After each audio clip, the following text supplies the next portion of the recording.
ஒரு நதி எப்படி தோற்றுவிக்கும் அப்படின்னு ஒரு கேள்வி கேட்டோம்னா எல்லாரும் பதில் வச்சிருக்கோம். மலையிலிருந்து வருது, ஊத்துல இருந்து வருது, இப்படி பதில் இருக்கும். ஆனா அதுக்குள்ளார அறிவியல். இந்த கேள்வியை வட இந்தியாவில் போய் கேட்டோம்னா ஒரு நொடியில பதில் சொல்லிடுவாங்க. பனி உருகி ஆற்றில் தண்ணி வரும். இமயமலை, சிந்து, கங்கை, பிரம்மபுத்திரா போன்ற ஆறுகள்லாம் இமயமலையில் உருவாகும். அது பனிமலை, பனி உருகி தண்ணி வரும். நம்மகிட்ட எங்கேயாவது பனிமலை இருக்கா? இல்ல. அப்படின்னா எப்படி தண்ணி வரும்? இந்த கேள்வி சாதாரணமான. இந்த கேள்விக்கு விடை தேட போதுதான் கன்னியாகுமரியில் ஆரம்பித்து குஜராத் வரை நீண்டு கிடக்கிற ஒரு மலை. இந்த பக்கத்துல அது வந்து கொடைக்கானலா இருக்கலாம், அந்த பக்கம் போனா ஆனமலை, நீலகிரி, தெற்க பொதிகை மலை, இப்படி இந்த மலைக்கு ஒரு தனித்துவமான இயற்கை அமைப்பு. நமக்கு இந்த மலை எப்படி சொல்லி கொடுத்துருக்காங்கன்னா, ஊட்டியில போனா ஒரு போட் ஹவுஸ் இருக்கும், பொட்டானிக்கல் கார்டன் இருக்கும், ரோஸ் கார்டன் இருக்கும், அதை பார்த்துடுவாங்க. கொடைக்கானல், ஊட்டி, குன்னூர் போன்ற சுற்றுலா தலங்கள் இருக்கிற இடமா தான் இந்த மலையை நம்ம சொல்லி கொடுத்துருக்காங்க. ஆனா இந்த மலைக்கு ஊட்டிக்கு யாராவது போனீங்கன்னா இந்த போட் ஹவுஸ், பொட்டானிக்கல் கார்டன் எல்லாம் பாருங்க. பார்த்துட்டு கொஞ்சம் தள்ளி போனோம்னா அங்க வந்து அவலாஞ்சி பகுதி இருக்கு. நீங்க வந்து ஐரோப்பாவிலிருந்து ஊட்டிக்கு வர யாருமே இந்த boat house, botanical garden, rose garden எல்லாம் பார்க்க மாட்டாங்க. இதை விட பிரம்மாண்டங்களே அவர்கள் வைத்திருக்கிறாங்க. இது அவங்க உருவாக்கணும். ஆனா கொஞ்சம் தள்ளி போனோம்னா இந்த மலையில் இன்னும் மனிதர்களால் காயப்படுத்தப்படாத சில இடங்கள் மிச்சம். அங்க போய் பார்த்தோம்னா இந்த மலை உச்சி முழுக்க வெறும் புல்வெளியா இருக்கு, கிராஸ்லேண்ட். பார்த்தோம்னா நம்ம கிரவுண்ட்ல இருக்கிற லான்ல இருக்கிற புல் மாதிரி இருக்கு. ஆனா அறிவியல் என்ன சொல்றது கேட்டா, அந்த புல்வெளியை நம்மால் உருவாக்க முடியாது. அது காலத்தால் பழமையானது. மரங்கள் இந்த பூமியில் பரிணமிப்பதற்கு முன்பாக தோன்றிய பழமையான இயற்கை அமைப்பது.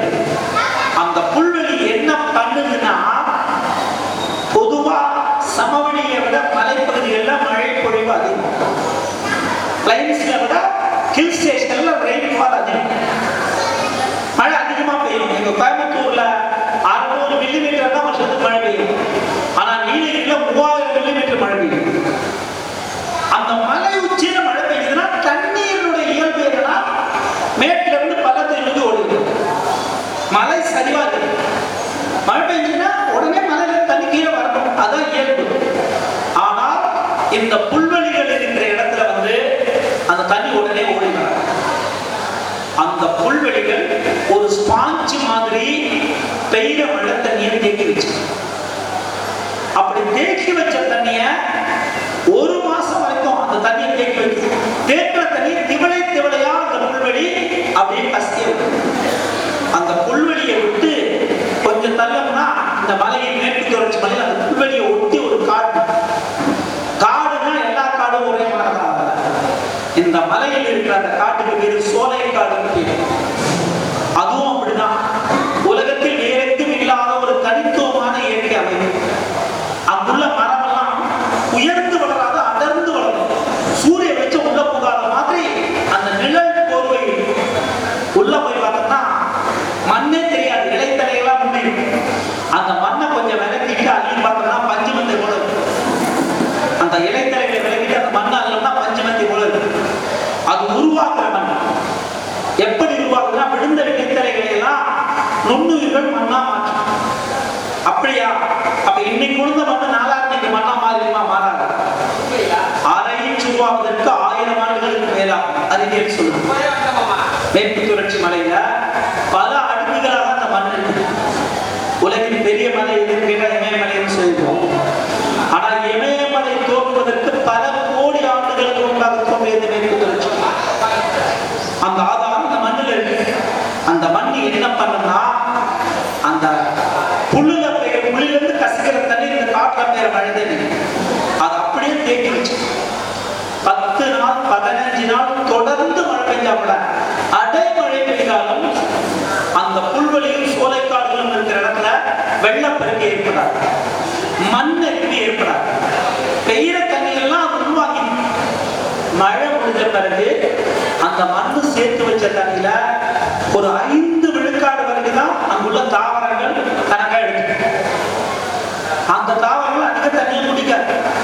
மீதி தண்ணி அந்த மண்ணில் ஊறி ஊறி பாறை இடுக்குகளுக்கு போய் சேரும்.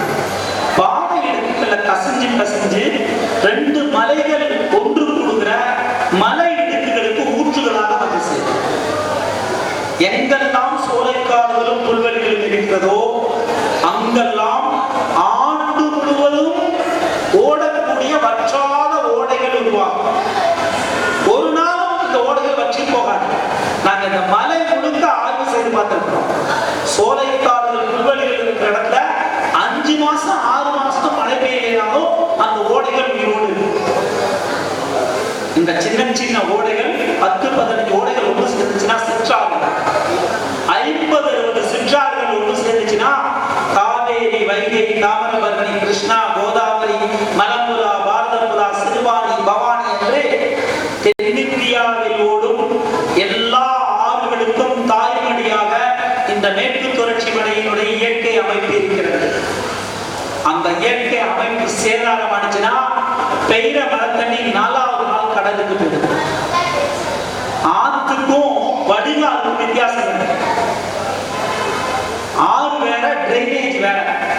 மழை பெஞ்சா மட்டும் தண்ணி ஓடுச்சுன்னா அது பேர் ஆறு கிடையாது, அது டிரைனேஜ். மழை பெய்யாத போதும் ஆத்துல தண்ணி வேணும்னா தமிழ்நாட்டில் மழை நாட்கள் 35 50 நாள் தான். ஆனா 365 நாளும் நமக்கு தண்ணி வேணும். அப்படின்னா கொஞ்ச நாள் பெய்கிற மழை நீரை ஊற்றுகளாக்கி ஓடைகளாக்கி ஆறுகளாக தந்து என் வேளாண்மையை, என் குடிநீரை, என் தொழிலை வாழ வைக்கிற இந்த மேற்கு தொடர்ச்சி மலையை இன்னைக்கு இருக்கிற நிலைமையில காப்பாற்றணும்னா இன்னும் 100 ஆண்டுகள் கழித்தும் நமக்கு தண்ணி கிடைக்கும், நம் பிள்ளைகளுக்கு தண்ணி கிடைக்கும். அதனால்தான் இந்த மேற்கு தொடர்ச்சி மலை நம் தண்ணீர் மலை. அது வெறும் சுற்றுலா தலம் அல்ல, அதை கட்டிடமயமாக்க கூடாது. நம்ம ஊர்ல மேற்கு தொடர்ச்சி மலை இல்லாமல் போகலாம். ஆனா என் ஊர்ல ஒரு ஆத்துக்கும் என் வயலுக்கு வர தண்ணிக்கும் நான் சாப்பிடுற அரிசிக்கும் இந்த மலைக்கு தொடர்பு இருக்கிறது.